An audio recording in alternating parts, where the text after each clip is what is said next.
Domain factors में सबसे जो इंपॉर्टेंट चीज़ें हैं वो 3 हैं। उसमें सबसे पहले आपका नाम क्या है, मतलब कि आपकी डोमेन का नाम क्या है।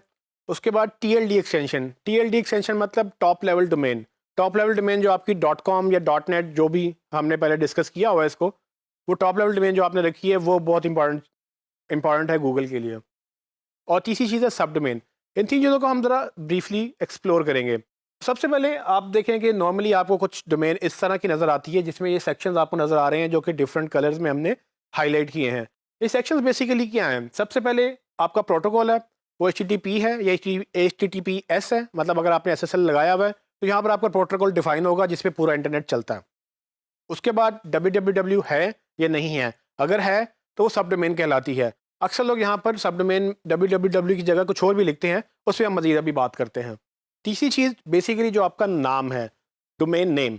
सो नाम बेसिकली जो बीच वाला पार्ट है जो आप सेंटर में देख रहे हैं, ये इतना पार्ट आप अपनी मर्जी से रखते हैं। बाकी जो लास्ट में टीएलडी एक्सटेंशन है यानी कि जो टॉप लेवल डोमेन है जो कि डॉट कॉम, इसकी जगह आप ये चीज़ें चेंज कर लेते हैं। सो ये वेब तकरीबन पूरा आपको यूआरएल कुछ इस तरह से नज़र आता है। इसमें सबसे पहले अगर हम बात करें नेम्स की, तो डोमेन नेम में नॉर्मली क्या खसूसियात होनी चाहिए, वो कुछ मैंने लिखी हुई हैं। फॉर एग्जांपल अगर आपका डोमेन नेम छोटा है तो लोगों को याद करने में आसानी होगी, जितना छोटा नाम उतनी ज़्यादा बेहतर चीज़ है। उसके बाद अगर वो नाम मुश्किल है तो लोगों को याद नहीं रहेगा, तो मेमोरेबल नाम होना चाहिए, ऐसा नाम जो उनको बस ज़हन नशीं हो जाए, वो उसको याद रख सके। तो नाम कोई ऐसा हो जो उनके ज़हन में आसानी से बैठ जाए। फिर ब्रांडेबल, सो आपने ये कोशिश करनी है कि आपका ब्रांड भी उसमें नज़र आना चाहिए, आपके ब्रांड की झलक भी हो। सिर्फ नाम ऐसा ना हो कि वो लोगों को याद रहे, छोटा रहे। नाम ऐसा भी हो जो आपका ब्रांड भी एक्सप्लेन करे। सो आप अपने ब्रांड से हट के नॉर्मली नाम नहीं रख पाते हैं। सो जो नाम आपके ब्रांड का होता है अक्सर वही नाम जो है आपकी डोमेन का भी होता है।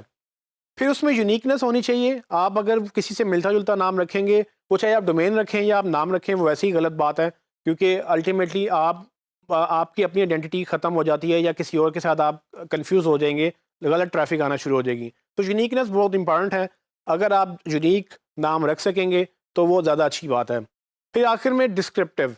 तो अगर आपके नाम में थोड़ी-सी ये हिंट मिल जाए कि आपका बिज़नेस क्या है, तो वो उसमें काफ़ी हेल्प हो जाती है। फॉर एग्ज़ाम्पल जैसे कि हमने एबीसी मोबाइल्स की बात की, एबीसी शायद मेरा नाम हो सकता है लेकिन मोबाइल्स मैंने उसमें सिर्फ इसलिए डाला कि लोगों को ये पता चल जाए कि ये मोबाइल्स की दुकान है। सो एबीसी मोबाइल्स डॉट कॉम या एबीसी मोबाइल्स डॉट पी के, बेसिकली ये नाम हम रख सकते हैं।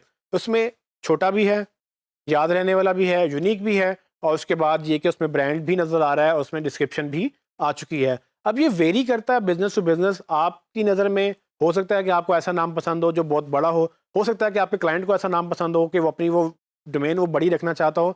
इसमें आप ज़्यादा बहस ना करें उनके साथ, अगर वो जिस तरह से कंफर्टेबल है वो ठीक है। अगर आपको मौका मिले एक नई वेबसाइट लॉन्च करने का जिसका नाम अभी सोचा भी नहीं गया हो, जिसकी कंपनी का नाम भी अभी सोचा ना गया हो, तब आप इसमें इन इन कैरेक्टरिस्टिक्स की बेस पे डिसाइड कर सकते हैं, नाम सजेस्ट कर सकते हैं अपने क्लाइंट को कि वो छोटी डोमेन रखें जो याद रह जाए। लेकिन अगर वो नहीं याद, वो उसको डिसाइड करना चाह रहा, तो वो आप उसको कोशिश करें। अगर नहीं मानता कोई मसला नहीं है, लेकिन अगर अपना बिजनेस आप चला रहे हैं तो आप भी कोशिश करें कि डोमेन नेम लेते हुए इन चीज़ों का थोड़ा सा ख्याल रखें ताकि आप ज़्यादा अच्छी पब्लिसिटी हासिल कर सकें।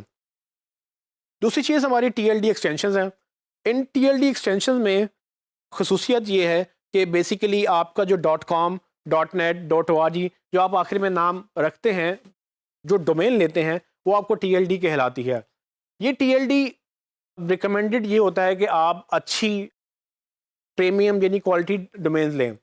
क्वालिटी डोमेन्स में क्या आता है, एक वक्त में सिर्फ डॉट कॉम अवेलेबल थी, डॉट कॉम के बाद dot net, dot O R G, काफ़ी ज़्यादा डोमेन्स आई, लेकिन अब तो बहुत ही ज़्यादा आ गई हैं। उसमें dot name, dot W S, I don't know, dot Dubai, dot New York, city level domains भी आ चुकी हैं।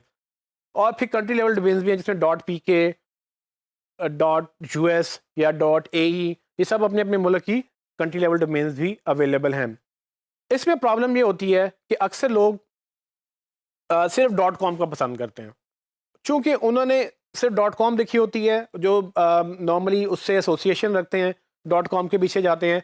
हालांकि आप डॉट कॉम के अलावा डॉट नेट या डॉट ओ आर जी भी रखें तो बात वही है, उसमें फ़र्क नहीं पड़ेगा। लेकिन लोगों के जहन में चूँकि डॉट कॉम सबसे पहले आता है, अगर मैं आपसे कहूँ कि ABC मोबाइल्स की वेबसाइट जाके ओपन कर लें, तो आप बाय डिफ़ॉल्ट सबसे पहले abcmobiles.com ही खोलेंगे, क्योंकि .com अगर आपको वेबसाइट नहीं मिली तो शायद आप फिर पूछेंगे कि भाई एड्रेस क्या है। सो .com का असल में ये इम्पैक्ट है। लेकिन डोमेन के साथ अगर आप कोशिश ये करें तो अपनी इसको नैरो डाउन कर सकते हैं, अपनी प्रॉपर डोमेन रख सकते हैं। तो फॉर एग्जांपल अगर आप नॉन प्रॉफिट ऑर्गेनाइजेशन है तो जो ज़्यादातर लोग .org पसंद करते हैं, .com नहीं पसंद करते। सो इस तरह से चीज़ें वेरी करती हैं बिजनेस टू बिजनेस। लेकिन एक चीज़ इंपॉर्टेंट जो आपने देखनी है कि अगर आप डोमेन ले रहे हैं तो क्वालिटी डोमेन्स लें या क्वालिटी TLDs या एक्सटेंशंस लें। .biz, .info, .name या इस तरह की दूसरी जो आम डोमेन्स हैं इनसे अवॉइड करें। ये नॉर्मली लो क्वालिटी डोमेन समझी जाती हैं और इस पे वेबसाइट्स जो हैं उनकी क्रेडिबिलिटी ज़्यादा नहीं होती है। सो हमें क्रेडिबिलिटी चाहिए। हम चाहेंगे कि हमारी डोमेन्स उन एक्सटेंशंस पे हों जिनको गूगल या बाकी सर्च इंजन क्रेडिबल समझते हैं। क्रेडिबल मतलब कि उस पर स्पैमिंग कम होती है, उस पर जो है ना वो मुश्किल है स्पैमिंग, तो वो गूगल उन पर ट्रस्ट करता है। सो आप लो क्वालिटी डोमेन से अवॉइड करें। तीसरी चीज़ सब डोमेन्स की है। आपने ये चीज़ अंडरस्टैंड करनी है कि सब डोमेन एक डिफरेंट डोमेन होती है। पहले हमने डिस्कस किया कि गूगल हर URL को एक डिफरेंट URL समझता है, चाहे उसमें एक छोटी सी भी एक लेटर की भी उसमें चेंज हो तो गूगल उसको एक डिफरेंट URL समझता है। लेकिन अगर वो लेटर आपकी डोमेन के अंदर ही फॉलो करता है तो डोमेन असल में चेंज नहीं होती, डोमेन वही रहती है, बेशक पेजेस गूगल उसको डुप्लीकेट ही समझ रहा हो। लेकिन www ये डोमेन नहीं है, ये सब डोमेन है। सो लोग अक्सर www लिखना पसंद करते हैं, असल में इसकी ज़रूरत नहीं होती। आप abcmobiles.com भी करेंगे तो आपकी यही डोमेन बन जाती है। लेकिन कुछ लोग जैसे कि .com पसंद करते हैं तो वो ये भी पसंद करते हैं कि भाई www होना चाहिए। इसकी रीज़न क्या है किसी को नहीं पता। एक वक्त में इसको अच्छा समझा जाता था, अब बेसिकली लोग इसको एक बर्डन समझते हैं, क्योंकि छोटे नाम में अगर आप ये 4 लेटर निकाल दें www. इसकी कोई ज़रूरत नहीं है, इसके बगैर भी वेबसाइट्स ओपन हो जाती हैं। अनलेस कि आपको ज़रूरत हो, कोई टेक्निकल रीज़न हैं कि आपको www. चाहिए किसी सर्वर की वजह से या टेक्निकल रीज़न की वजह से, फिर ठीक है, फिर मसला नहीं है। लेकिन अगर आप इसको अवॉइड कर सकते हैं तो आप इसको अवॉइड कर लें। उसकी रीज़न ये है कि ये एक सब डोमेन है, ये आपकी नेम के आगे एक सब डोमेन कहलाई जाती है और इसके अगेंस्ट आपको मैं अगर दिखाऊं तो आपको कुछ इस तरह के URL नज़र आते होंगे। अक्सर लोग अपना ब्लॉग जो है वो सब डोमेन पे रखते हैं, यानी कि blog.abcmobiles.com बजाय इसके कि वो abcmobiles.com/blogs पे जाएं, वो blog.abcmobiles.com पे चले जाते हैं। इसमें प्रॉब्लम्स दो आ जाती हैं। एक तो ये कि ब्लॉग या www या जितने भी आपने ये सब डोमेन लिखी हैं, ये एक डिफरेंट डोमेन कहलाती है। डिफरेंट डोमेन का मतलब ये है कि आपकी मेन डोमेन अलग है और ये अलग है। अगर आपने अपनी मेन डोमेन यानी कि www.abcmobiles.com भी रखी हुई है और साथ आपने blog.abcmobiles.com भी रखा हुआ है, तो असल में ये एक वेबसाइट नहीं है। गूगल इनको दो डिफरेंट वेबसाइट काउंट करता है। याद रखें, दो डिफरेंट वेबसाइट्स और दो डिफरेंट पेजेस में फ़र्क है। पेजेस एक ही वेबसाइट के मल्टीपल पेजेस हो सकते हैं, लेकिन दो डिफरेंट वेबसाइट के पेजेस भी अलग हैं और पूरी की पूरी डोमेन अलग है।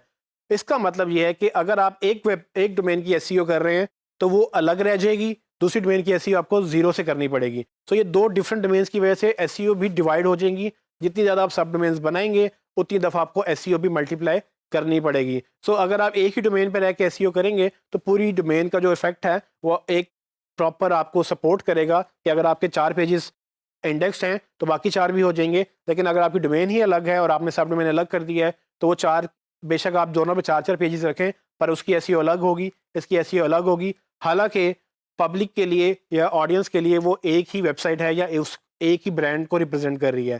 सो ये छोटी सी गलती है जो लोग करते हैं, आप इसको अवॉइड कर सकते हैं। कोशिश करें कि एक्स्ट्रा कैरेक्टर्स ना डालें, www की ज़रूरत नहीं है तो मत लिखें। ब्लॉग को आप डोमेन सब डोमेन मत बनाएं, ब्लॉग को आप सब कैटेगरी बनाएं जो स्लैश के बाद ब्लॉग लिखें, ताकि आपका जो इफेक्ट है उस कंटेंट का उसी पेज के ऊपर आ जाए।